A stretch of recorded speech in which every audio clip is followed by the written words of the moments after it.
Teachers गुरु होते हैं, but अगर टीचर कभी किसी माफिया के हाथ में लग जाए ये प्रोफेशन, तो ये पूरे गुरु समाज को बर्बाद करने का काम भी करता है, पूरे गुरु समाज को बदनाम करता है। क्या स्टूडेंट ऐसा ही रहेगा? क्या हम ऐसे ही मार खाते रहेंगे? हमारे साथ हर जगह रॉन्ग होता है और कोई आवाज नहीं बनती, कोई सिस्टम नहीं, कोई बॉडी नहीं जहाँ पे हम लोगों को सुरक्षा मिल सके। कपड़े फाड़ के हरासमेंट करके ले जा रहे हैं, वो सब चीजें इन्होंने इतनी स्ट्रैटेजिकली की कि लड़कियों को पीछे खींच लिया ताकि वो दिखे ना, और फिर गंदी गंदी गालियां देके कैरेक्टर पे बात करना। पुलिस ऑफिसर्स सिविल ड्रेस पहनकर बूट, उनके जो बेसिक बूट होते हैं वो हाई क्वालिटी बूट, उससे लोगों को पैर से मार रहे थे। उतने हाई स्टेज पे 5 फुट बड़े स्टेज पे धक्का दे रहे थे। पीछे से खींच के लड़कियों को फेंकने लगे पीछे। मैं भी उसी में था। चाह रहा था कि इस बनूंगा और अपने घर को सही करूंगा। अब तो एफआईआर भी होगी, मेरा लास्ट अटेम्प्ट पता नहीं, मुझे लगता है मैं शायद दे पाऊँ या नहीं दे पाऊँ, मुझे नहीं पता। सभी छात्र एकजुट होइए और आवाज़ उठाइए। आवाज़ नहीं उठाएंगे, जो देश आवाज़ नहीं उठाएगा वो देश कभी तरक्की नहीं कर सकता और गुलामी की जंजीरों में जकड़ा जाएगा। एसएससी की तैयारी कर रहे छात्र लगातार आंदोलित हैं। कल भी आपने देखा किस तरह से रामलीला मैदान में एक हुजूम जुड़ा और 1500 प्लस स्टूडेंट्स वहां पर प्रदर्शन करने पहुंचे। इससे पहले 31 जुलाई को भी एक बड़ा प्रदर्शन जंतर मंतर पर हुआ। इसी के चलते आज फिर एक प्रेस कॉन्फ्रेंस इसी से संबंधित दिल्ली के प्रेस क्लब में आयोजित होने वाली है। इसमें कुछ छात्र हैं और जिनका विवाद टीचर से यहाँ पर हुआ है, उसको लेकर भी ये कुछ बातें यहाँ रखना चाहते हैं। और कल जो आंदोलन हुआ उसमें क्या हुआ, कितनी एफआईआर दर्ज हुई, कितने छात्रों के साथ ज्यादतियां हुई, कितने छात्र अस्पताल पहुंचे, कितनी चोटें आई, उस पूरे घटनाक्रम पे कुछ ही देर में प्रेस कॉन्फ्रेंस शुरू होने वाली है।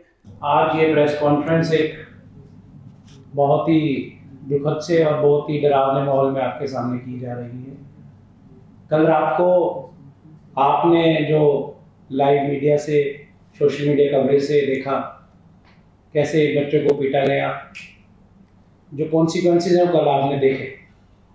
उसके पीछे कैसे क्या क्या सिस्टम रहा, कैसे कैसे प्रोग्राम हमने किया, किस तरह की परमिशन ली गई, क्या अरेंजमेंट था, किस तरह की कॉल थी, किस तरह को बच्चों को लाया गया, ये सारी बातें आपके सामने रखी जाएंगी। इसके साथ एक अहम मुद्दा और है कि जो टीचर्स हैं, टीचर्स गुरु होते हैं, बट अगर टीचर कभी किसी माफिया के हाथ में लग जाए ये प्रोफेशन, तो ये पूरे गुरु समाज को बर्बाद करने का काम भी करता है, पूरे गुरु समाज को बदनाम करता है।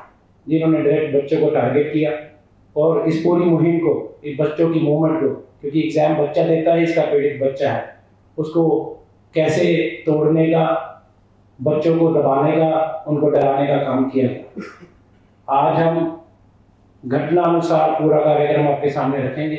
हमें था कि 1500 के आसपास बच्चे आएंगे, 500 1000 ऐसे आएंगे बच्चे। हमने उतने का पानी की व्यवस्था कर रखी थी और उतने की हमने खाने की व्यवस्था कर रखी थी। बच्चे कुछ ज़्यादा आ गए जिनका हम जो है खाने पीने की व्यवस्था नहीं कर सकते, तो हमने टीचरों से रिक्वेस्ट की। लेकिन टीचर्स जब आए, सर ये मैंने पहली बार देखा था कि ये टीचर्स नहीं थे। ये लग रहा था जैसे कोई बाहुबली आ रहे हैं ना हमारे प्रोटेस्ट में। ये एक ग्रुप के साथ में 100 लोग, 50 लोग आते थे और अपनी इनकी एक खुद की मीडिया साथ में चलती है, इनके सिक्योरिटी गार्ड चलते हैं। सर ये इनको हमने बोला था कि ओनली मेन टीचर को परमिशन देंगे स्टेज में आने के लिए, बैठने के लिए, लेकिन इनका पूरा स्टाफ हमारे पूरे सिस्टम को, हमारे पूरे प्रोसेस को मतलब खराब करने पे लग गए। आप वहाँ भी कोई भी पुलिस जाके देख लीजिए, किसी के भी तिरंगे में हमने डंडा भी अलाउ नहीं किया था।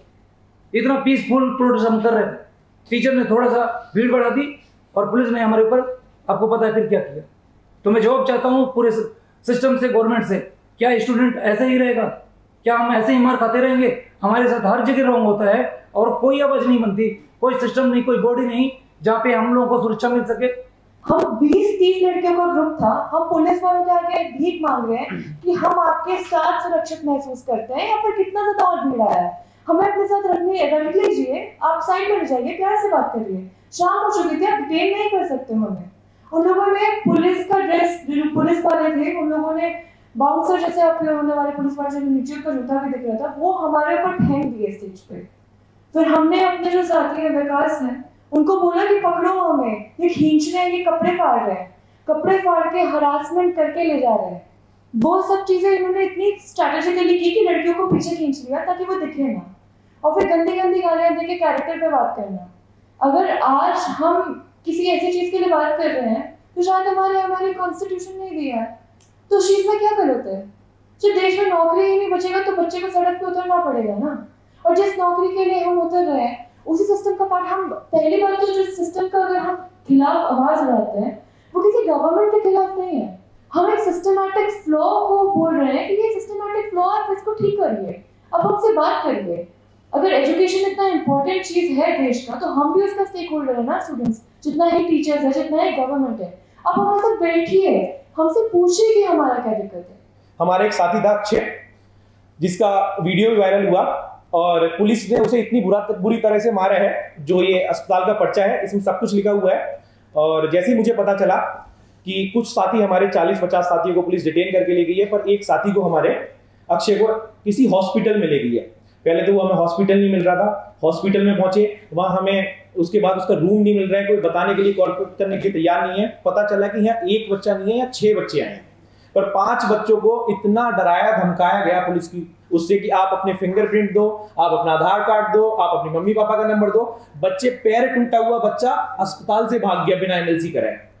कितना ज्यादा दर्दनाक होगा उसके लिए कि जिस सिस्टम के लिए, जिस सरकार से हम ये उम्मीद रख रहे हैं कि सरकारी अस्पताल हमारे इलाज के लिए, और ये सरकारी अस्पताल क्या कर रहे हैं, पुलिस हमारे साथ मिलकर क्या कर रही है कि बच्चा, पैर टूटा हुआ बच्चा भाग रहा है। सबकी वीडियोज है, जितने बड़े टीचर हैं सबकी वीडियोज है। दिल्ली चलो, आपने कॉल दी है, बच्चे आए हैं तो आप उनके साथ रुको, पर आप वहां रुके नहीं, आप वहां से भाग गए, बच्चों को छोड़ दिया। कुछ टीचर वहां रुके थे, आदित्य रंजन सर जो मेन बड़े उसमें नाम है वो रुके थे, उसके अलावा और भी टीचर्स थे, बट जो भी और बड़े टीचर जो रीलबाजी करने आए थे, पूरे दिन उन्होंने लाइव करा, वो कोई टीचर वहां नहीं था। बच्चे पिट रहे थे, पिटने के बाद बच्चा कहां जाएगा, पिटने के बाद बच्चा सड़क पे था। ये सारी घटनाएं, लड़कियां भी रोड पे खड़ी हुई थी रात को 11-12 बजे, इन बच्चों के साथ इतना गलत करा टीचरों ने। उसके बाद इन टीचर्स ने जाके क्या करा, अपनी फेम बनाने के लिए, अपने व्यूज बनाने के लिए जो ऑर्गेनाइजर थे उन्हें डिफेम करना शुरू करा। इन्होंने, बच्चे जेल में हैं, बच्चे अस्पताल में हैं, बच्चे सड़क में हैं, और बच्चे आनंद विहार बस स्टैंड पे हैं। बच्चे जमीन पे सो रहे हैं, मच्छरों से कट रहे हैं, पर ये बच्चे वीडियो बना रहे हैं। टीचर अभिनय सर, नीतू मैम, इन्होंने, बच्चे जब तक जेल से नहीं छूटे थे, इन्होंने, टीचर ने वीडियो बनानी शुरू कर दी। पुलिस ऑफिसर्स सिविल ड्रेस पहनकर बूट के जो बेसिक बूट होते हैं वो हाई क्वालिटी बूट, उससे लोगों को पैर से मार रहे थे। तो उतने हाई स्टेज पे, 5 फुट बड़े स्टेज पे धक्का दे रहे थे, पैर से मारे। एक लड़का है, उसको मारे, फ्लाई करके नीचे गिराया, और नीचे जो पुलिस वाली तो डंडे फिर उसको मारे। मुझे खींच कर पहले मैं अपने जैसे बाइक में बैठा हूँ ऐसे बैठा था, वो मुझे खींच कर नीचे ले जाया गया, और अचानक मुझे धड़ाम से मैं अनकॉन्शियस हो गया।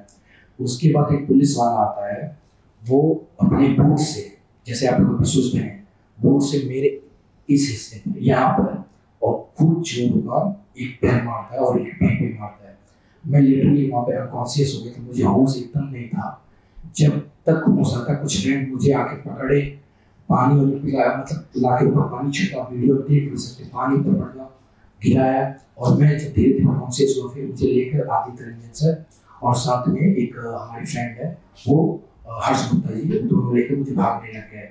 पुलिस उस पर भी नहीं मान रही, सामने जो कैमरा मैन है उनको मारकर उनका कैमरा छीनने लग गया। इतनी बर्बरता दिखाई गई, और सब लाइट बंद करके किया गया है, लाइट बंद कर दी गई। बाथरूम वाला सिस्टम हमारा था उसे हटा दिया गया कि बच्चों के पास कोई सुविधा ना रहे वहाँ पर जाने का, करने का, जबकि हमारे पास 24 आवर का फुल डे परमिशन है। ये 2 टीचर्स ने पूरा मूवमेंट खराब कर दिया। आपको बीच में जो बातें हमारे सामने आई हैं, सबसे पहले एक मैडम है जिसको मैंने नींद वाली मैडम बोला, उन्होंने बोला कि सोशल मीडिया सिंड्रोम और लाइमलाइट सिंड्रोम, ये सिंड्रोम मैडम आपको है। मैं बोल रहा हूँ परिचय, मेरा नाम रवि है, ये सिंड्रोम आपको है। आप कहीं भी घर से निकलती हैं, इंस्टीट्यूट से निकलती हैं, कहीं भी जाती हैं, आप रील बनाते हैं, हम नहीं। अगर आप बच्चों को बोल रहे हैं हम नहीं था बनने आए थे, हमारे पास लिटरली एक भी फोन ना हमारे वॉलंटियर था कोई रिकॉर्डिंग करने के लिए, हम अपने रील्स बनाए और कुछ बनाए और डाले। हमने सिर्फ प्रोग्राम ऑर्गेनाइज किया, बच्चों की बातों को रखा, हमने कोई भी ऐसी रिपोर्टिंग दिखाई कि हम अपने आप को नेता बड़ा दिखाएं कि हम बहुत बड़े हो गए। ये भीड़ हमारी नहीं थी, ये हमने नहीं बुलाई, हमारी भीड़ नहीं थी, ये सबकी भीड़ थी। ये बच्चे जो कंसर्न थे आए थे। अगर मैं बोलूं कि कौन कौन इस चीज से परेशान है तो वो क्या आएंगे थे बच्चे? मैं उसको पर्सनली थोड़ी जानता हूँ उस बच्चे को। वो बच्चे आएंगे कंसर्न के लिए, भाई हमारे साथ गलत हुआ तो उसके साथ खड़ा होना आएंगे। ये किस तरह की बातें बच्चों के साथ कर रहे, किस तरह की कंट्रोवर्सी कर रहे? आप टीचर आपस में लड़ते रहे, कुछ भी करते रहे, बच्चों को आप सीखेंगे। उसके बाद मैडम ने बोला कि बच्चों ने पूरा अरेंजमेंट खराब किया। मैम लिटरली आपने, आपकी टीम ने बहुत परेशान किया। आपने बच्चों को खुद नहीं बोलने दिया। टीचर कम और ये नेता ज्यादा है, स्टार बच्चा कहीं सारे बड़े बड़े स्टार हैं, 200 आदमी की भीड़ में चलते हैं और एक एक मूव रील्स आप देख लोगे, ये सब पब्लिक उसमें सब कुछ 200 आदमी को लेकर चलते हैं, रील्स बनाते हैं। तो ये हमें बच्चों को टारगेट कर रहे हैं, अपने आप को गिरफ्तार में डाल रहे हैं। जितनी बड़ी बड़ी गाड़ियों में घूमते हैं, गाड़ियाँ हमारे ही पैसे से आई हैं, किसी ने घर से नहीं लाए हैं पैसे, हमें ही पढ़ाकर हमारे ही पैसे गाड़ियाँ हैं। इसका रोक दिखाना बंद कर दीजिए। आप ये बताइए कि आगे की क्या तैयारी है, क्योंकि अभी जिस तरह का आपने प्रेस कॉन्फ्रेंस की उससे समझ में आ रहा है कि ये 2 धड़ों में बढ़ चुका है आंदोलन, है ना? आगे क्या आप फिर से परमिशन लेंगे, फिर से आंदोलन जारी रखेंगे या इसको समाप्त माना जाए? ना तो हम किसी प्रोटेस्ट के फेवर में हैं, ना कोई किसी आंदोलन के फेवर में है। हम चाहते हैं कि मिनिस्ट्री किसी प्रोटेस्ट के लिए क्यों वेट करे, किसी मार्च के लिए क्यों वेट करे, जब उनको पता है, उनके पास प्रूफ हम देने के लिए तैयार है, तो प्लीज बुलाइए, सोल्यूशन करके बाहर फेंक दीजिए। हम लीडर नहीं है, लीडर हमेशा मास होता है। तो जो हमारा स्टूडेंट्स है उन तक पहले हम पहुंचेंगे, देखेंगे क्या माहौल है, क्या चाहता है छात्र, उसके बाद ही हम लोग कंसेंसस पे आ सकते हैं, क्योंकि एक बहुत ही बड़ा मुद्दा है। ये बताइए, कल आप प्रोटेस्ट में शामिल थे, क्या हुआ? कल हमें लगा था कि अब ख़त्म हो जाएगा, शाम तक अंधेरा था, वो 4-5 बजे के बाद जनरेटर भी बंद हो गया था, तो रोशनी थी नहीं, तो हम लोग पीसफुली प्रोटेस्ट कर रहे थे अपना। तो वैसे पीसफुली कर रहे थे, पीछे से कुछ लोग आए, सिविल ड्रेस पे थे, पुलिस वाले ही हो सकते हैं। तो उन्होंने क्या किया कि पीछे से खींच के लड़कियों को फेंकने लगे नीचे। मैं भी उसी में था, तो मुझे भी खींच के किसी ने नीचे फेंक दिया। फिर उसके बाद मैं बेहोश हो गया, फिर नीचे आया, फिर बेहोश के कहीं पे मुझे लेटाए गए थे, नाक में पानी डाल रहे थे कुछ बच्चे थे। फिर वहाँ से थोड़ा सा होश आया, तो फिर एक बार फिर मुझे अनकॉन्शियस हुआ, तो फिर सीधा मेरा नींद खुला वहाँ पे हॉस्पिटल में। अभी कहाँ चोट लगी आपको? अभी तो ये लगी और पेट में लगी है, ये साइड से पेट पे। यहाँ क्या लगा आपको? ये लगा था, किसी ने लग रहा है जूते से मारे हैं, ये मत साइड। इस पे छाप था रात में, वो तो पानी से मैंने धोया फिर बाद में। कल जो आंदोलन छात्रों का रामलीला मैदान पर देखने को मिला, जिसके तमाम वीडियो सोशल मीडिया पर हैं, उसके अगवा हैं ये लोग। तो मैम, सबसे पहले मैं आपसे बात करता हूँ कि कल क्या हुआ? अचानक से सब कुछ, आंदोलन बहुत अच्छे से चल रहा था, जहाँ तक मेरी जानकारी है परमिशन भी आपके पास 26 तक यानी कल तक थी, क्या हुआ अचानक से? पहले बस सच में हमें खुद को नहीं पता क्या हुआ, क्योंकि सबसे पहले मीडिया गायब हुआ। मीडिया क्योंकि वो फ्लैश वगैरह था तो दिख रहा था कि क्या हो रहा है। उसके बाद अचानक से स्टेज पे पुलिस सिविल का ऊपर कपड़ा थोड़ा पहन के ऊपर चढ़ती है, स्टेज से लात मारना स्टार्ट करती है, स्टूडेंट्स को नीचे फेंक देती है। उसके बाद इतना दहशत से ला देती है, सीटी बजाने लग जाती है, शोर मचाने लग जाती है ताकि बच्चे डरे। फिर लड़कियों को पूरी तरह से खींचा जाता है, मेल कांस्टेबल भी खींच रहे हैं, फीमेल भी खींच रहे हैं, बहुत बदतमीजी कर रहे हैं, गालियाँ दे रहे हैं, कैरेक्टर पे बात कर रहे हैं और फिर धमका रहे हैं कि घर कॉल कर लेंगे, ये कर लेंगे, वो कर लेंगे। आरोप लग रहा है आप लोगों पर कि जो आपने परमिशन ली, कुछ टीचर्स से आपको पैसा आया और वो 50+ मतलब 50 लाख प्लस रुपए बताया गया कि मतलब वो आप लोगों के पास पहुंचा, जिससे ये आपने पूरा किया, वो पैसा गोलमोल हो गया पूरा। जो बात सामने मैं थोड़ा जानना चाहता हूँ, थोड़ा स्पष्ट कर देंगे सर। जिस भी टीचर ने डोनेशन दी है वो सबके सामने अनाउंस हुए, माइक पे सबकी वीडियोस हैं, और वो टीचर जिन्होंने 50 लाख तक दिए हैं वो अपनी रिसिप्ट लेके आ सकते हैं ना। हमने रिसिप्ट दी थी। टोटल 50+ बता, मैं बता रहा हूँ 50+ पैसा नहीं था, अंडर 5 लाख पैसा है। अच्छा है ना। वो टेंट का खर्चा, जनरेटर का खर्चा, टैंकर्स का खर्चा, ये अपने आप तो सब वो नहीं रहे थे, माइक का खर्चा, सब चीज़ों का इंतजाम का टीचर्स ने, जो अच्छे टीचर्स को जिन्हें लगा कि ये बच्चे कहाँ से कर पाएंगे, क्योंकि ये सब पैसा बाद में जाता है, टेंट वाले का बाद में जाएगा, तो उन टीचर्स ने अपने आप आगे मात्र 6 या 7 टीचर्स हैं, मैं बताऊँ 6 टीचर ओनली, 6 लोगों ने सिर्फ पैसा दिया। किसी ने 51, किसी ने 1 लाख, किसी ने ऐसे करके टीचर्स ने पैसा दिया है और उस पैसे की पूरा वो है एक अकाउंट में सिंपली, और सब उन जो टीचर इसके अलावा 5 लाख से ऊपर क्लेम करते हैं वो सामने आके अपना दिखा देंगे कि कहाँ किसने पैसा दिया है। हम तो बिल्कुल सीधा सिंपल है, एक अकाउंट है, उसका पैसा है, बाकी जिस टीचर को लगता है हमने ज़्यादा पैसा दिया है वो सामने आए और दिखा दें। अच्छा, किसी ने एक स्लिप मुझे भेजी, आप इसको वेरीफाई कर सकते हैं क्या, इसमें कितनी सच्चाई है? ये इसमें 1% भी सच्चाई नहीं है। ये तो नई सी स्लिप दिख रही है, हमने तो बनाई नहीं है ये। अच्छा, इसमें 1% भी सच्चाई नहीं है ना। और ये ना तो किसी की राइटिंग है, हमारे पास एक अलग डायरी है, मैं आपको दिखा दूंगा अगर किसी को दिखाना हो, क्योंकि सबका नाम बोला है। और हमारे पास 6 रिसिप्ट है जो हमने उनका कार्बन कॉपी दिया है, तो जिसी ने पैसा दिया होगा वो कार्बन कॉपी ली होगी, उसने वो अपनी कार्बन कॉपी के सामने आ जाए। सिंपल सी बात है, इसमें कोई बात ही नहीं है। यहाँ रोजगार की इतनी बढ़ती समस्या, आज छात्र अगर आवाज उठा रहा है तो प्रशासन सहयोग क्यों नहीं कर रहा है? और ये देश हमारा है, ये देश हमारा है, किसी की जागीर नहीं है। इस बात को समझना चाहिए सबको। सभी छात्र एकजुट होइए और आवाज उठाइए। आवाज नहीं उठाएंगे, जो देश आवाज नहीं उठाएगा वो देश कभी तरक्की नहीं कर सकता और गुलामी की जंजीरों में जकड़ा जाएगा। वो सब कुछ रॉन्ग हो रहा है, कुछ भी सही नहीं हो रहा है। टीचर से हेल्प की और वो हमारे अगेंस्ट में मतलब प्रोपेगेंडा क्रिएट करना चालू किया। एसएससी से हेल्प मांगने की कोशिश की थी, उनमें उनके पास जैसी चीज़ें आती हैं वैसे करते हैं। यूपीएससी से हेल्प करने की मांग करते हैं तो बस एक ही चीज़ आती है कि क्यों डिमांड कर रहे हैं सर। जहाँ जहाँ पे प्रॉब्लम फेस होती है, मतलब मैं वेटिंग लिस्ट में था और सिलेक्शन नहीं हुआ, फिर करना क्या है? चाह रहा था कि इस बनूंगा और अपने घर को सही करूँगा। अब तो FIR भी हो गई है, मेरा लास्ट अटेम्प्ट, पता नहीं, मुझे लगता है मैं शायद दे पाऊँ या नहीं दे पाऊँ, मुझे नहीं पता। आपको लगता है कि टीचर्स ने आपको अकेले छोड़ दिया है? क्योंकि शुरुआत में इस आंदोलन की अगुवाई टीचर्स कर रहे थे। सर टीचर ने नहीं सर, ये 2 टीचर्स ने बहुत ज़्यादा एक गैप ही ख़त्म कर दिया जो टीचर और टीचर्स के बीच में, स्टूडेंट्स के बीच में होता है। एकदम सर इस तरह की टारगेटिंग, मतलब हमने तो कुछ कहा ही नहीं, एकदम ऐसे ठीक है आपके व्यू शूप है तो आप ऐसे टारगेटिंग करेंगे। सर आप पैसे की बात कर रहे हैं, सर ये अभी पेमेंट इसकी करनी है, आज ये ज़िंदगी की पहली यहाँ प्रेस कॉन्फ्रेंस दे रहे हैं, हमसे ये पैसा भी नहीं देने को, और हमें इनसे बनी यार दे दिए, दें कैसे 12,000 रुपये हम कैसे कलेक्ट करके दें? हम 4-5 बच्चे हम जो थे, हम ढूंढ रहे हैं कि कौन कौन इकट्ठा करके इसको देगा। हमसे पैसा नहीं दिया जा रहा है।